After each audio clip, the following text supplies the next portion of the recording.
Agora nós vamos estudar os tipos de conectores. Vai ficar legal! Agora vamos estudar os tipos de conector maior. Começaremos pelo conector maior mandibular, barra lingual com grampo contínuo, placa lingual e barra vestibular. Barra lingual é o conector mais utilizado devido à sua eficiência e simplicidade. Anatomicamente, esta barra deve estabelecer um alívio em relação aos tecidos da mandíbula. Não deve haver contato com o tecido, mas o espaço não deve reter alimentos.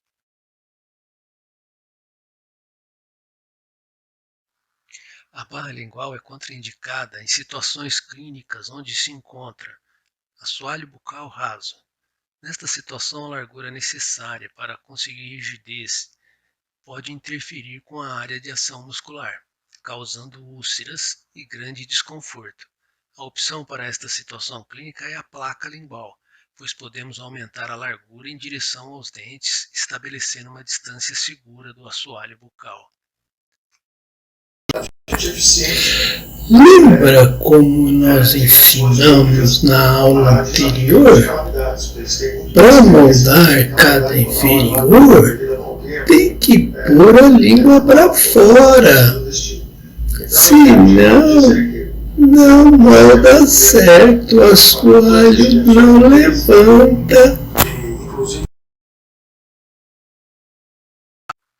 Freio lingual de inserção alta é outra situação onde a barra lingual poderia causar úlceras. A solução mais adequada seria a remoção cirúrgica do freio. Tórax mandibular inoperável.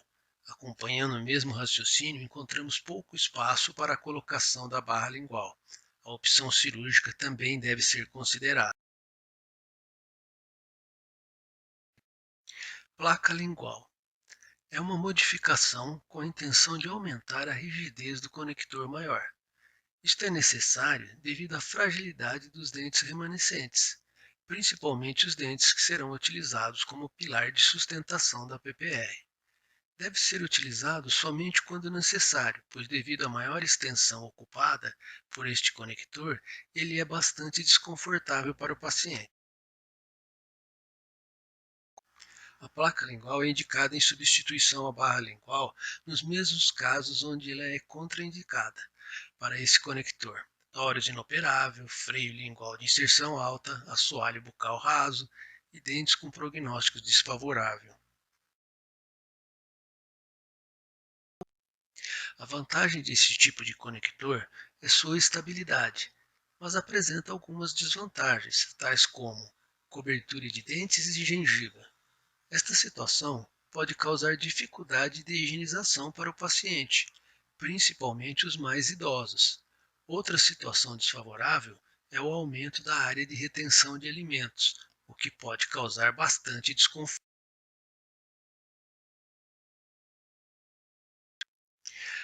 A barra lingual com grampo contínuo de Kennedy é utilizada para a substituição da placa lingual em casos de estética onde a placa lingual seria imprópria. Na presença de diastemas, a placa ocupa um espaço muito grande, o que torna bastante antiestética. Pode ainda ser utilizada onde seria indicada a placa, mas se deseja um efeito intermediário, quando os dentes apresentam um prognóstico mais favorável do que na outra situação. Este tipo de grampo é contraindicado onde pode ocorrer retenção de alimento ou desconforto para o paciente. Barra vestibular. A barra vestibular é um conector maior criado com o objetivo de substituir a placa lingual. No entanto, cria uma concentração muito grande de força sobre os dentes remanescentes, por isso raramente é utilizada.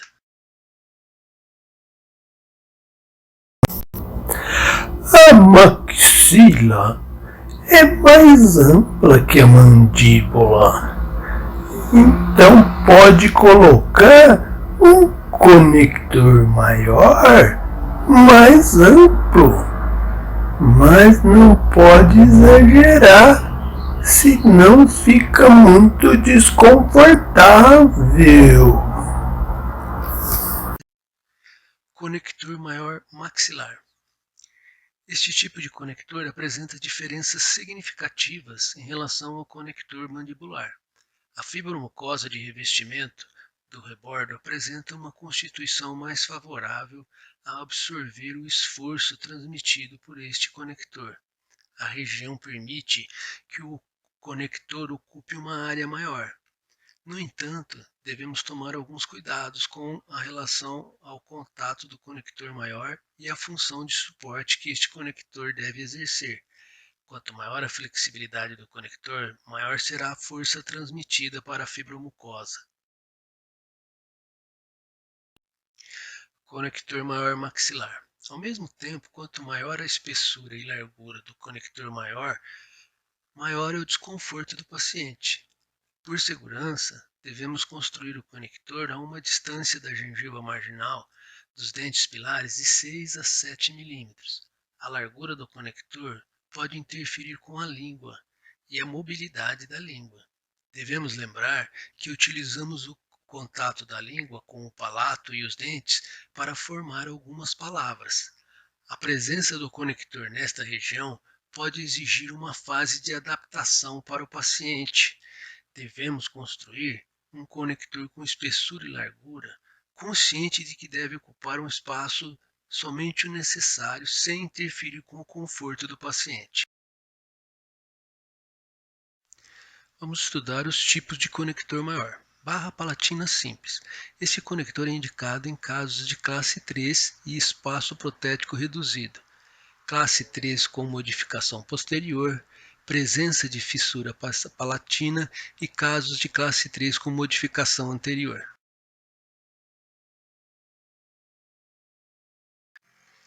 Barra combinada anterior-posterior. A grande vantagem deste conector é a sua versatilidade. Pode ser utilizada em todas as classes. Anatomicamente, apresenta barras finas, o que melhora o conforto do paciente. Apesar disto, desenvolve resistência e rigidez, suficiente com cobertura tecidual mínima. Suas barras são construídas com espessura de 6 a 8 mm. Deve apresentar uma distância da gengiva de 5 a 6 mm. Essa distância garante que a compressão durante a mastigação não comprometa o tecido gengival.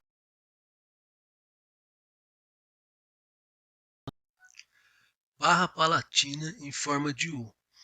É uma modificação da barra anteroposterior. Diminui a quantidade de metal do conector através da ausência da barra posterior, que é removida, pois este desenho apresenta a rigidez necessária para o caso clínico. A largura das barras deve ser de 10 a 12 mm. É indicada para casos que apresentem toros inoperável. Também casos de classe 3 e 4, principalmente. Nos casos de classe 1 e 2, pode ser utilizada onde o extremo livre é curto, em pacientes que apresentam rejeição da barra posterior devido a desconforto ou motivo estético. Tem como desvantagem a falta de rigidez devido à falta da barra posterior. Também não é tão eficiente como o conector anteroposterior na transmissão da força mastigatória. Portanto, é um agente de suporte menos efetivo. Em função desta característica, pode gerar traumatismo nos dentes, periodonto e tecido de suporte. Pode provocar desconforto quando apresentar volume excessivo. Por último, placa palatina. Ela apresenta o recobrimento completo do palato, portanto, será amplo, fino e esculpido. É apresentada como um reforço de suporte, por cobrir todo o palato. Com isso, consegue um vedamento periférico eficiente para alimentos. A placa palatina está indicada para casos de classe 1 ampla, com poucos dentes remanescentes, independente da condição periodontal. Também é indicada em casos de classe 1 com reabsorção vertical extensa no rebordo residual. Ela pode ser construída como uma cobertura totalmente metálica, em metal e resina, ou totalmente em resina. Você completou o conteúdo de conector maior. Agora tem que fazer a aula. Sem ela não adianta.